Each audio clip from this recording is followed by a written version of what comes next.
Plastic కాటుకు సాగర జీవాలు బలి. సముద్ర తీరాలకి కొట్టుకు వచ్చిన తిమింగలాల కడుపుల్లో పెద్ద మొత్తంలో ప్లాస్టిక్ వ్యర్థ పదార్థాలు పేరుకుపోయాయి. ఒక తిమింగలం పొట్టలో అయితే 13 మీటర్ల పొడవు ఉన్న చేపల వల, ప్లాస్టిక్ వల ఉంది.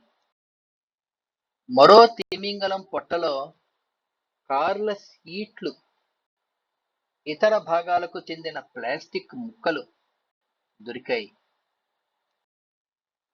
ప్లాస్టిక్ వ్యర్థాలు మెత్తగా ఉండడం వల్ల వాటిని ఆహారము అనుకుని తిమింగలాలు మింగి ఉంటాయని శాస్త్రవేత్తలు భావిస్తున్నారు.